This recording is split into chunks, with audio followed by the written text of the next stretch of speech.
Good afternoon, Cherries fans, and welcome to this latest opposition preview show here on Up the Cherries in all departments.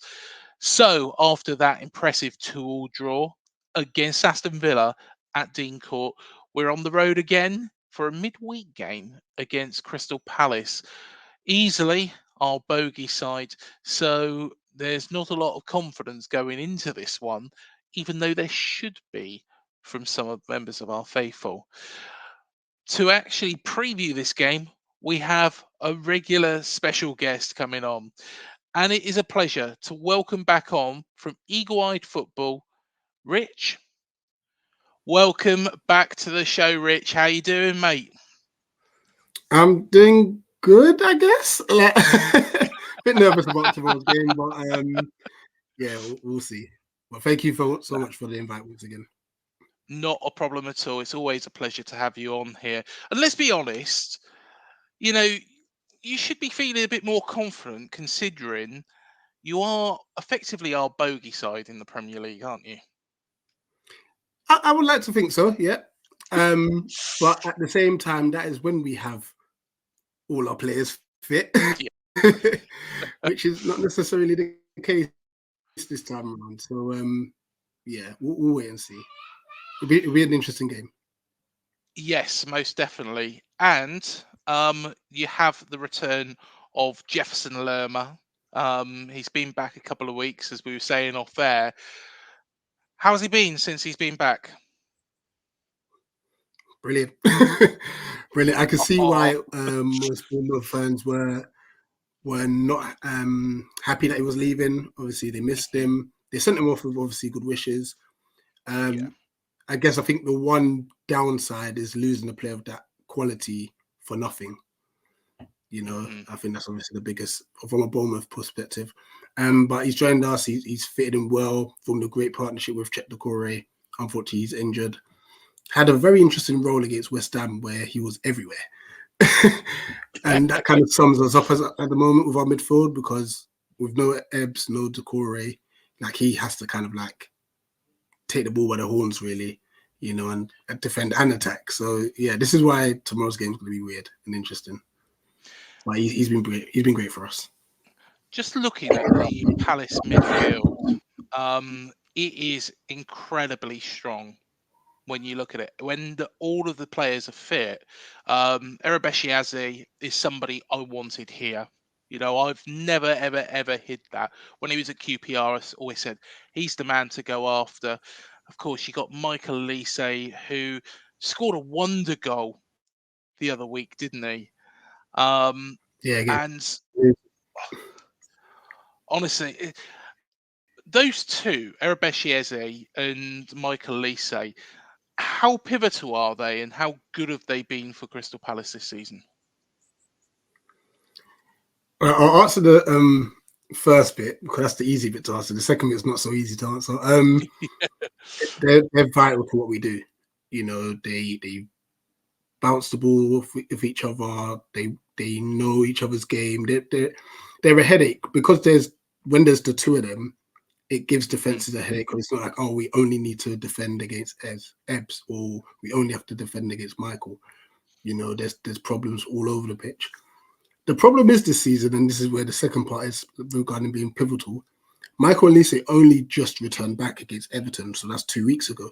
Yeah, he pulled his hamstring in the on 21 Euros, and then the moment he comes back, like into the starting lineup, Ebbs gets injured and he's out until.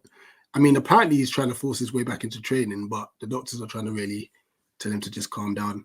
I think it's really targeted that he's back December 27th. That's the Chelsea game. Well, also looking at the defence, and a player that I've always had a lot of time for as well, Mark Guéhi. And how worried are you that somebody's going to come in for him? Because there's a lot of talk in the press with regards to him leaving. How important has he been for Crystal Palace so far? Look, he's been brilliant. He's been phenomenal this year, and that's obviously culminated in him getting England call-ups and rightfully so, and starting. He actually has a chance of starting in the Euros in the summer. Yeah. You know, if Southgate kind of goes away from his favourites. But he's had a really, really good season. Regarding him leaving, the reason why I'm not worried is like we're going to have to expect this, you Yeah. know. And what we're trying to do is, and I know it sounds to say this team's name, but we're trying to emulate what Brighton do, Yeah. which means buying good talent for cheap and hopefully selling them off for a profit. That's just going to be us now. We have to get used to it. So yes, he will be a loss, but if we can still keep hold of like Chris Richards, he can. I'm not saying he's a better defender, but he's good enough. He's good, you know, to do so. And I feel sorry for Chris Richards because where you've got Gay and Anderson, who have just been good for us, he doesn't really get a Yes. look in. Apart from him playing centre mid against West Ham, so he'll probably play centre mid again next to Lerma tomorrow night. I think with Crystal Palace, and I think it's one thing that's always, stood out for me is the players that you do have, the superstars like Olise, Eze, Gui, all these players, I think could walk into any team, any other team. I think you put them, take Elise out and put him into Manchester City. He might not start straight away, but he'll soon establish his place, as would Eze and as would Gui as well. Um, and that is really the big thing for me with Crystal Palace is that you have got all this talent, but there is a lot of players around them. Will Hughes, for example, is a player that I've always thought was good.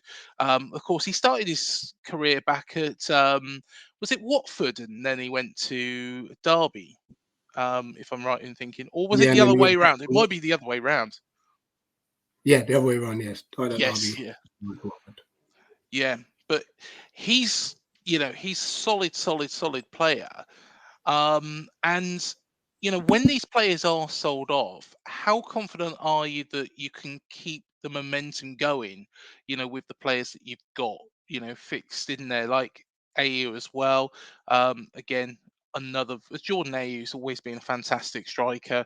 Um, how confident are you? Do you think, Rich? So this kind of comes two pronged. Hmm. I'm confident in the sense of like our recruitment has been pretty decent. You Yeah. know, we do tend to find gems for little to no money at all.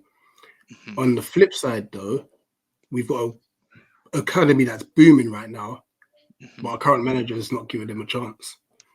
Yeah. So they could actually establish themselves as the replacements, but they're not getting to help. Realistically, like two or three of them should already be even on the bench to get like here 15 minutes here, 10 minutes there, just to get that experience. Jezrat Zaki is a prime example. You Yeah. know, we chose not to send him out on loan. And then we're, at times we're playing Jeffrey Schlupp right wing, and he's not even a right winger. You know, it's just moments like that where he could have had opportunities to play more than 10 minutes, or even start games, and it wasn't given to him. So I just feel we need to be a bit braver with our academy. If we're going to push the academy, then push some of the players through. You know, show them that there is that pathway to the first team. Well, I think you've hinted as well that we are playing Crystal Palace now at a time when you're not particularly in good form. You've been recently beaten by Everton and Luton. Um, the last win, and I think it's the only win in six, isn't it? Is against Burnley, which was a 2-0 win. I think at the start of November. And how concerning is that? Because Patrick Vieira, when he was sacked, and it was just, I'm trying to think of how it all happened because we lost at home to you guys at the end of last year, and it kept Patrick Vieira in the job a little bit longer, but eventually he was sacked after such a poor run. How concerned are you, though? Because Roy Hodgson's done a fantastic job. He did a fantastic job to pull you clear last season. With this run of form, though, are you worried of it going back towards that? And Roy not knowing really how to get you out of this rut at the moment.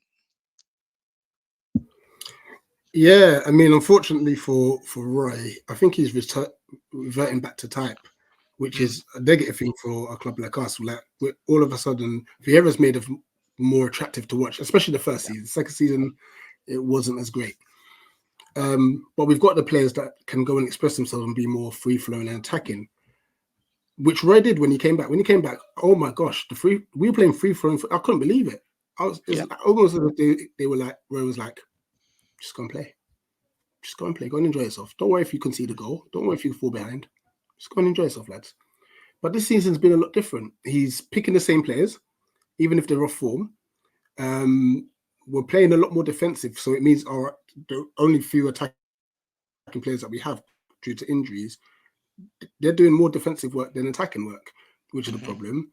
He's calling out players, our youngsters. I mean, he has apologized, but you can tell he doesn't really want to play the youth. So it's a sticky one with Red. The irony of it all, after we play you, we go on a similar run that Vieira had, where we've got Liverpool, City, Chelsea, Brighton, Brentford. Like we've got a similar run coming up, which is going to be absolutely crazy. So we'll see how that goes. And that's why tomorrow's game is massive. Like we have to get 3 points, because after that stretch of games, we could get sucked right into a problem, because we're not going to expect to get any or many points from those run of games. So apart from Roy's selection, because you look at the squad, and we've mentioned the top players that Crystal Palace have got. You think there's more than enough for you not to be pulled into that, but the danger is with this run of form, and if you were to be beaten by ourselves tomorrow, the problem is you've then got those big teams coming up. You could find yourself in and around that, danger zone again.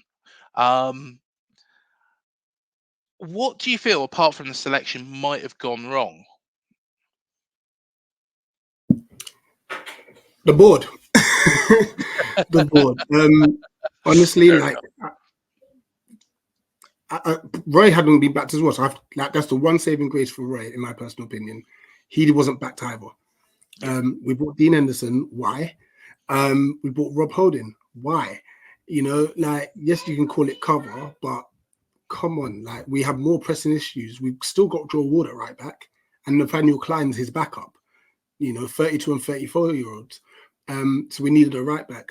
Hodgson Edouard is all right. He's got 6 goals this season, but he's a striker that likes to come to deep. So we don't actually have a striker that goes in behind. That's why we were hoping to get in someone like an Iheanacho or something. We needed a left winger. Saha's gone. We dilly-dallied regarding Sinistera, and then he goes to you on loan. What's it, a 3 million loan fee? Like, it's these little things that even Callum Hudson-Odoi went to Forest for like 3 to 5 million. Why are we not in for this? Do you understand? So and then we spend 15 million on a goalkeeper. So that's why I feel like the board hasn't helped either.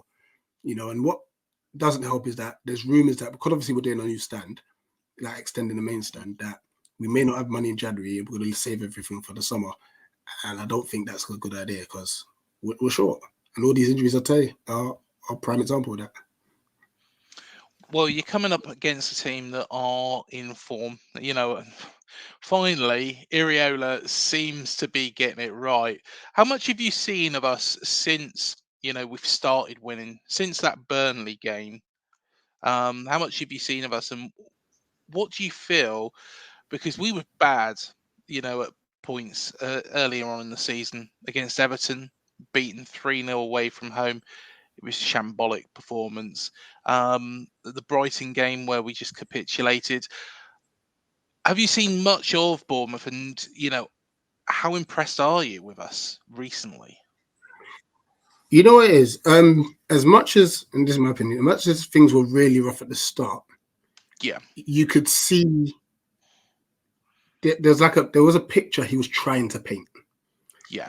Basically. And it's just taken a while to get the puzzles to fit. Now that it has, all of a sudden everyone forgets about the dreadful start he had.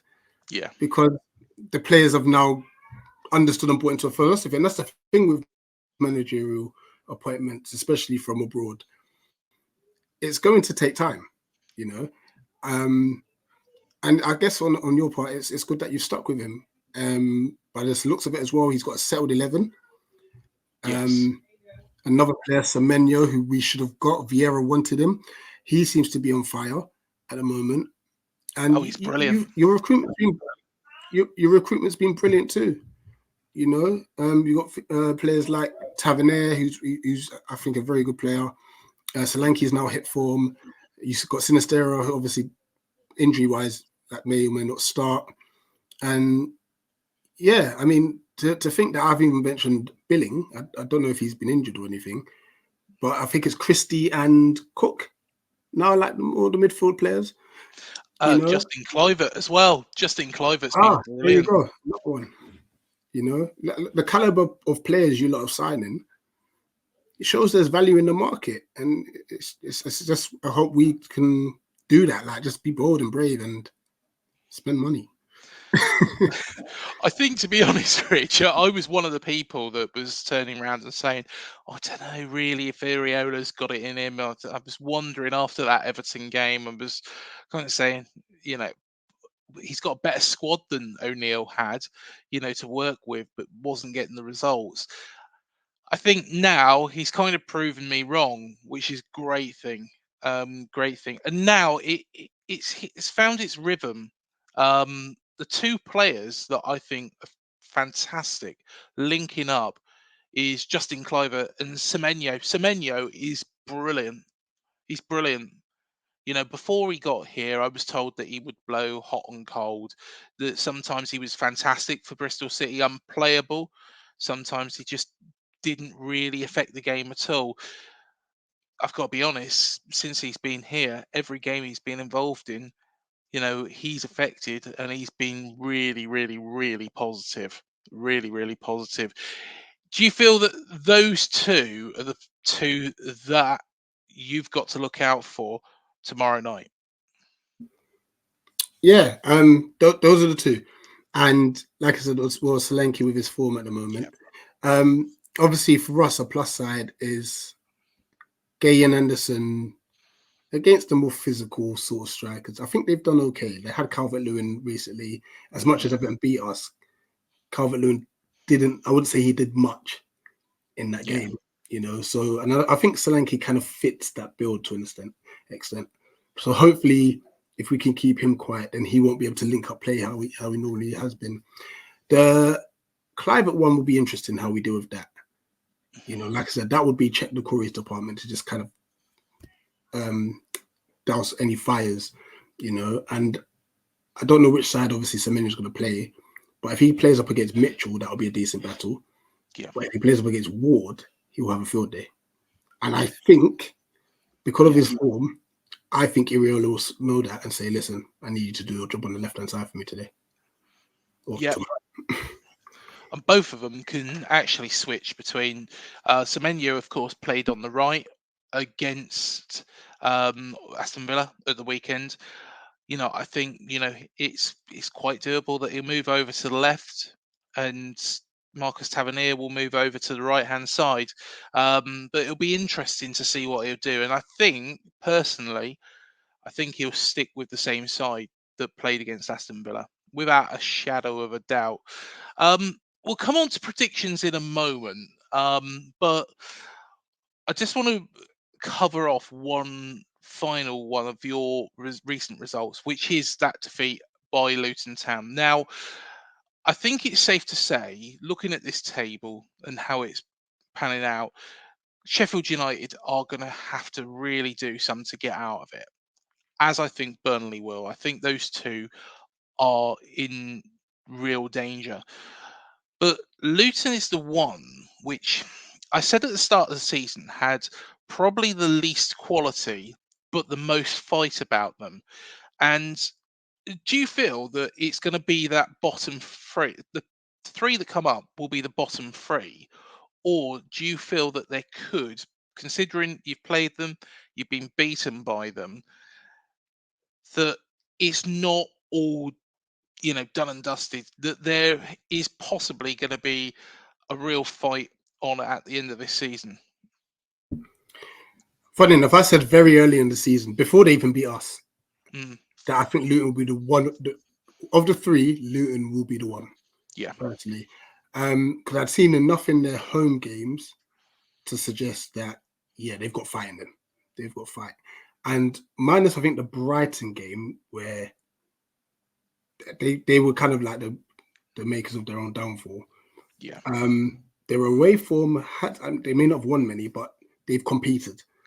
They went up to Old Trafford, competed, obviously lost 1-0.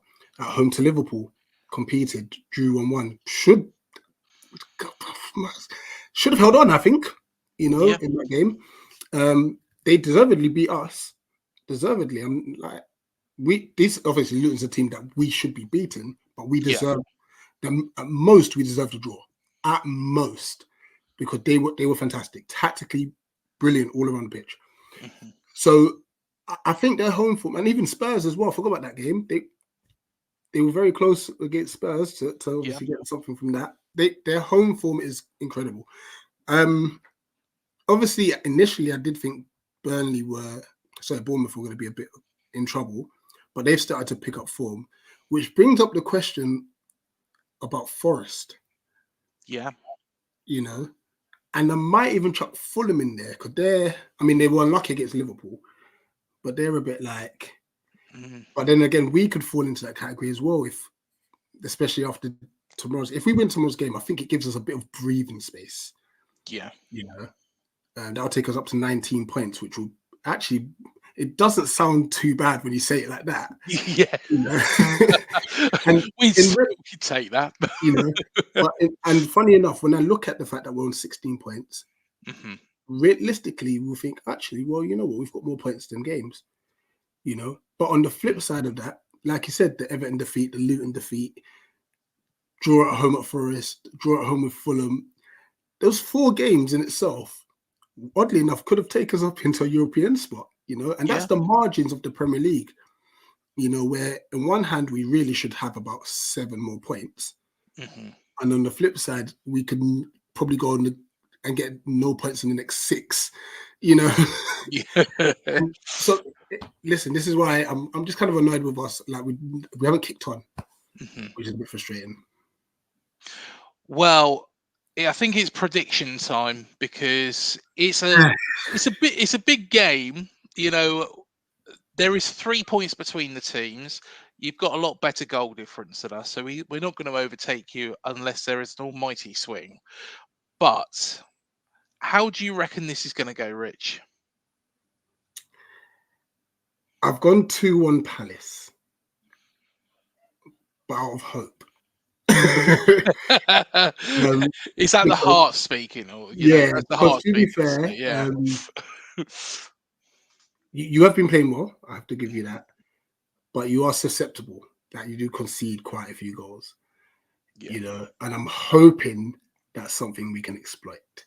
And once again, I don't know how you are with set pieces this season because last season you were really bad with set pieces. So once again, another area. The question is, how are we going to be defensively? Because now you've become free flowing in your attack. So I think it's literally going to be attack versus defenses on this one to see who comes out on top. That corresponding fixture last season, like you say, the set pieces we were terrible at, and really everything that went into that box, in the air, kind of felt like it was going to go in. Quite a few of them did in the end. But I think our defense is a little bit better. Don't get me wrong, it's not the finished article because they're still youngsters.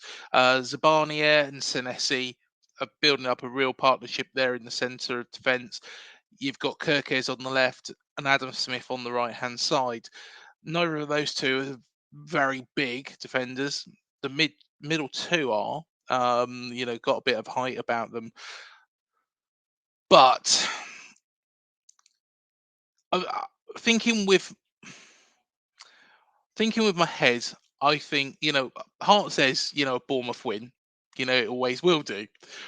But I think Head says, look, get a point away from home at Selhurst Park.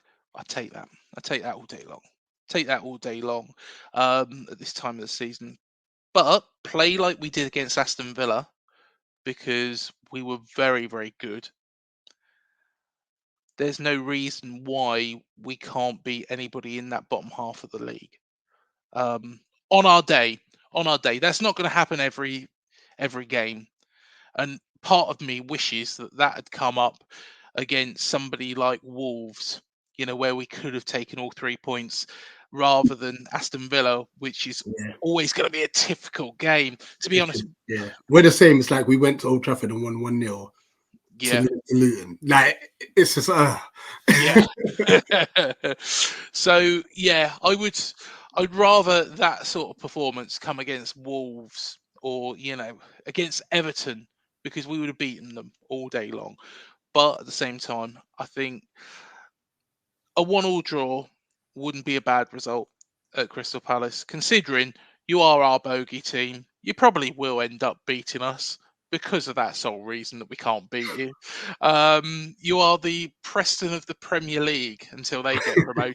Then all hell breaks loose. But because it doesn't matter what division we're in, we just can't beat Preston. But yeah, I think let's go for a 1-1. Before you go, Rich, do tell everybody where they can find the Eagle-Eyed podcast, football podcast, I should say. Oh, thank you very much again, No Craig. problem So it's all, Eagle-Eyed Football. We're on YouTube. The team's working very hard and stuff. So if you don't see my face, trust it's not just me. There's a nice little team who work extremely hard. So we're on YouTube. It's at Eagle-Eyed Ball on Twitter, because of the character limits. And we have got an Instagram, but we sometimes we put stuff on there. It's so hard to keep track of all the socials, it's so difficult. Yeah, I know. Tell me about it. Tell me about it. We had what was that new one, the Instagram one? Threads, was it? Threads? I Yeah. think we started that. I think, the last post was probably, well, if you go on there, no doubt it possibly could be our game last season. So that's how long we haven't used it for. But yeah, go check out the guys. Go and subscribe to them. Fantastic job you do as well. And no doubt we'll catch up later on in the season. Oh yes. When you come to Dean Court and beat us. I'm gutted. I'm so gutted it's a Tuesday night. Unless that's during the Easter holiday. Oh, but I might be on holiday. If I'm not in Ghana during the Easter holidays, I'm going to aim to come down to Dean Court. Do it, mate. Do it, mate. No doubt. As much as I go to every single game, I can at home. No doubt I'll be sent away with work. So there you go. Oh, yeah. Get sent away somewhere nice, somewhere sunny, somewhere beautiful. You can't complain.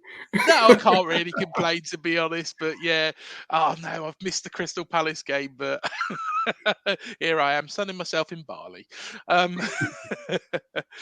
Rich, a pleasure as always, and no doubt we'll catch up with you later on in the season, mate. Definitely. Cheers, mate. Take care. And thank you everybody for joining us. Remember to hit the like, the subscribe, the bell button below to be alerted to any new videos we do here on Up the Cherries and All Departments. Check us out on Spotify, Apple Music, Google Podcasts. We're on all of those as well. We are the Talk Sport AFC Bournemouth podcast of choice. So do keep us close. I'm sure all be subscribed by now, so just hit that button. But until the next show, Up the Cherries, we'll see you then. Thank you for joining us.